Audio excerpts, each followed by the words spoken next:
Hello everyone, শুভ সকাল সবাইকে। সবাই কেমন আছো? আশা করছি ভালো আছো। আমিও কিন্তু ভীষণ ভালো আছি। তো চলো আবারও তোমাদের সামনে একটা নতুন ব্লগ ভিডিও নিয়ে উপস্থিত হয়ে গেলাম। তো আজকে সকালটা শুরু হয়ে গেছে, দেখতেই পাচ্ছ।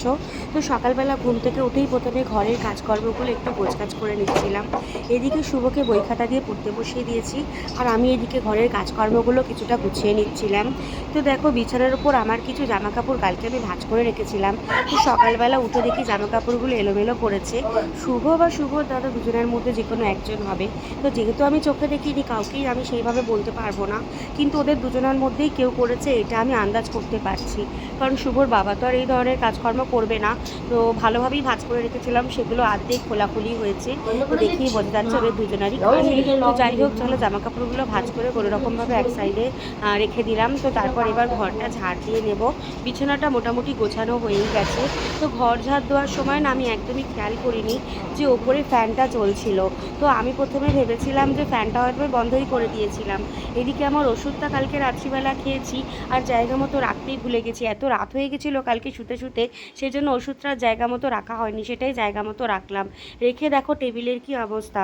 শুভ যেহেতু প্রতিদিনই ওর টেবিল পরিষ্কার করে, কালকে হয়তো পড়তে পড়তে অনেক রাত করে শুয়েছে, আমি অতটা খেয়াল করিনি যে শুভ কখন শুয়েছে। তবে আমি আর শুভর বাবা যেই ঘরে ঘুমিয়েছিলাম সেই ঘরেই দেখছিলাম শুভ এসে শুয়ে পড়েছে। তো হবে হয়তো রাত করে পড়েছে, কিন্তু কটা অবধি পড়েছে আমি ঠিক জানি না।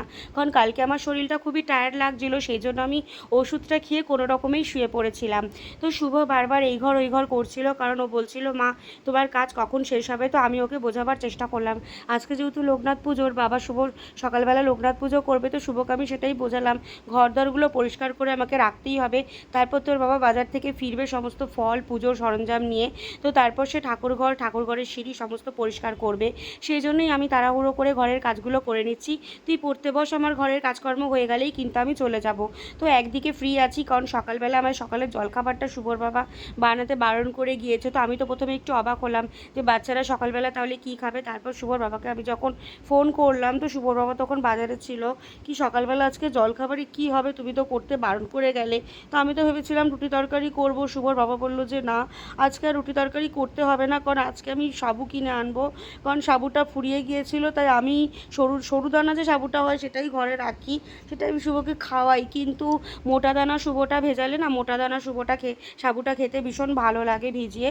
তো কলা, আম, নারকেল, চিনি এইসব দিয়ে মাখিয়ে খেলে দুধ দিয়ে ভালোই লাগে। এদিকে দেখো শুভর বাবা বাজার থেকে চলে এসছে, আর পুজোর সরঞ্জাম নিয়ে জোগাড় করতে শুরু করে দিয়েছে।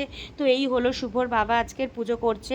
তো আজকের আমার ব্লগ ভিডিওটা তোমাদের কেমন লাগছে অবশ্যই কিন্তু কমেন্ট করে জানাতে ভুলবে না। আর সবাই মিলে বলো জয় বাবা লোকনাথ। আজকে কারা কারা লোকনাথ বাবার উৎসব পালন করছে অবশ্যই কমেন্টে জানিও।